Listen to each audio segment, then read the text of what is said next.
Que livro você tá lendo no momento? Me conta. Deixa aqui nos comentários, já começa o vídeo assim. Vamos conversar sobre leitura. Gente, eu sou uma leitora assim que eu nem consigo imaginar minha vida sem livros. E é desde muito cedo. Eu vi nos livros, eu encontrei nos livros uma grande saída para minha solidão, para o meu... Enfim, para todas essas emoções contidas que a gente não consegue compartilhar e também inspirações. Então, desde muito cedo eu gostava de ir na biblioteca do colégio e pegar um livro para ler. Adorava quando a professora mandava fazer um trabalho assim, tipo, escolha o livro que você quer ler e apresente para a turma. Amava isso. Hoje eu quero trazer um livro para vocês. Aliás, quero fazer isso mais vezes, então realmente comenta aqui. Deixa aqui seu comentário, seu like, se inscreve. Compartilha também, porque eu acho que esse livro vale muito a pena. E hoje eu quero trazer ele. É um livro que marcou muito pra mim. Por quê? Porque eu estou numa fase em que eu decidi, há 3 anos atrás, que eu queria aprender a gostar de viver. Uma pessoa com depressão, assim, patológica mesmo, gente, né? Aqui não vamos entrar em análises de graus de depressão ou de... Enfim, como as pessoas veem isso, né? Vou entrar realmente numa doença patológica que eu demorei muito tempo para entender que era isso que eu tinha, que era isso que acontecia comigo, que era isso que estava me deixando tão mal. E aí, quando eu entendi, eu comecei a pesquisar muito sobre depressão, sobre como que eu lido com isso, sobre o que eu faço com tudo isso. E aí, todos os aprendizados que eu vejo que são acessíveis a mim, eu absorvo, eu leio, eu tento entender. E há poucos anos atrás eu decidi que eu queria realmente aprender a viver, mesmo com a depressão, mas gostar de viver. Porque até então eu não tinha planos. E eu posso dizer para vocês que até esses dias eu não tinha, porque eu não conseguia fazer. Mesmo fazendo terapia, mesmo me tratando, mesmo, enfim, levando isso por vários direcionamentos de terapias e de autoconhecimento. Mesmo assim, a depressão deixa a gente assim com essa falta de vontade de pensar em futuro. E eu vou trazer para vocês hoje esse livro da doutora Ana Cláudia. Digo já doutora porque ela realmente é doutora e ela realmente trata as pessoas já numa idade avançada. E é muito bonito. Esse não é o primeiro livro dela, nem o primeiro que eu leio, mas é um livro que me marcou muito, porque ela cria aqui, gente, uma jornada que é uma jornada de preparação. Ela faz a gente parar para pensar em como que a gente quer chegar na fase mais de idade, numa fase mais frágil da vida. Nem vou tentar usar as palavras dela, porque ela realmente coloca tudo de uma forma muito especial, muito bonita. É mais mesmo uma interpretação minha. Acho que até facilita para vocês entenderem que é incrível mesmo. E no livro ela coloca de uma forma muito assim... Ela faz uma analogia como se a gente estivesse indo para o deserto. Sem retorno. Estamos indo para o deserto. E ninguém prepara a gente para ir para um deserto. Né? Não é para ir para ficar num resort. Não, é realmente para ir para o deserto para viver nele. Então ela coloca assim... Vamos fazer uma lista do que a gente vai precisar para quando chegar lá? E aí, por exemplo, quanto de água eu tenho que levar para o deserto? Coisas assim que são uma analogia muito bonita e que fala muito sobre o que a gente tem que fazer hoje. Não importa o seu hoje, qual momento seja. Para mim caiu muito bem, porque eu com meus 42 atuais, eu realmente preciso começar a pensar nisso, porque eu nunca pensei. E já tenho tido muitos sinais, assim, de... Hello, Isis! O tempo está passando! E é verdade. Então, assim, eu tive que sacar na vivência mesmo que o tempo está passando e que eu não sou mais a mesma. Muita coisa em mim está mudando. E ela traz bem isso, assim, que a partir dos 40 que a gente tem que começar a pensar mais ainda. Porque se tudo der certo, a gente vai chegar lá. Aos 70, aos 80, aos 90. Eu sempre falei que eu queria partir cedo. Sempre, na minha vida inteira, desde pequena eu falava, não, eu não quero ficar nesse mundo por muito tempo. Mas aí a gente vai mudando e vai aprendendo que não depende da gente, né? Então, assim, se for pra ficar, que seja da melhor forma, né? Que seja de um jeito muito mais leve, né? Sem tantas doenças graves ou... Enfim. O que mais eu tenho medo é de demência. É o que... Inclusive, eu faço uma espécie de terapia, assim, né? Uma espécie de autocontrole, assim, de treino do cérebro, aprendendo nome de coisas. Então, assim, eu estudo muito nome de pássaros, nome de plantas, de árvores, de flores, quais são as flores que eu posso comer.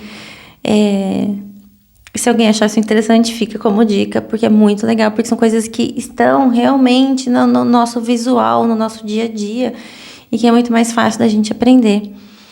Por exemplo, esses dias eu estava em Curitiba, no centro da cidade, centrão mesmo, assim, aquele barulho, que é uma vibração de cidade grande, sabe? De carro, construção, pessoas falando, tudo junto. E eu vi um pica-pau. Coisa mais linda. Tem vídeo dele pra provar, gente. Na rua Comendador Araújo, assim, sabe? E ele tava lá, assim, bicandinho a árvore. Que ele tem muitos ipês, né? E, enfim. Eu sabia que era um pica-pau. Há quem não saiba. E existem várias cores de pica-pau. E aquele era bem o do desenho. Era bem o vermelhinho. Foi fácil, né? Esse foi fácil. Mas, assim, aprendo muito. Moro no litoral, então tem pássaros variados aqui. É muito gostoso. E eu planto muito, gosto muito de jardinagem, de paisagismo. Então, tô sempre plantando, cultivando sementinhas, vendo brotar e aprendendo sobre isso. Então, eu digo que esse é meu treino para evitar a tal da demência ou algum tipo, né? Porque existem várias formas do cérebro, enfim, perder a vitalidade, né? É triste, mas enfim, gente, né? A gente tem que falar sobre isso. A maioria de nós já tem alguém na família que tá com o início de alguma doença, com algum problema mais grave, precisando de ajuda, precisando de atenção, precisando de cuidado. Então, não é só sobre nós o tempo inteiro, né? Não é nem só sobre o agora. Viver o agora é super importante, mas a gente tem que pensar no depois também, o que a gente pode fazer agora. Qual a coisa que a gente pode fazer agora para chegar lá melhor. Então, tem um trechinho super especial que combina muito com tudo isso de o que eu posso fazer agora. Porque a gente tem uma coisa, hoje em dia, eu sei que a gente tem, que a gente não quer incomodar. Por isso a gente não visita mais as pessoas, como fazia antigamente. Por isso a gente não liga mais, a gente não chora mais pra outra pessoa. E eu lembro que quando eu era mais nova, tipo, a gente se encontrava pra chorar, tipo, como um desabafo mesmo, sabe? Que hoje em dia não pode mais, porque as pessoas não querem que estrague a energia delas. Nós não queremos, vamos dizer assim, nós não queremos que a nossa energia seja, a nossa vibe seja estragada. Mas deixa eu contar aqui pra vocês, gente, porque assim, ó, não existe isso, sabe? Não existe estragar a vibe ou estragar a energia. A gente precisa um do outro. A gente precisa uma da outra. E vamos continuar precisando, ou talvez até mais. Ela fala assim, ó. Por mais zelosamente que cuidemos do nosso corpo, por mais limpa e nutritiva que seja a nossa alimentação, por mais que cultivemos a saúde da mente e da alma, precisaremos, no processo de envelhecimento, aprender a dar trabalho. É sobre isso. Entre aspas, abre aspas, eu não quero incomodar ninguém quando ficar velho. Fecha aspas. Muita gente diz. É um trechinho, é só pra vocês entenderem assim, ó. Livro pra toda vida valer a pena. Pra vida toda valer a pena viver.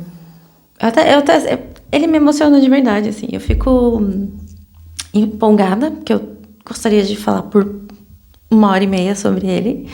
É um livro fino. Eu fiz várias marcações até. Escolhi pra falar pra vocês essa. Ler pra vocês essa.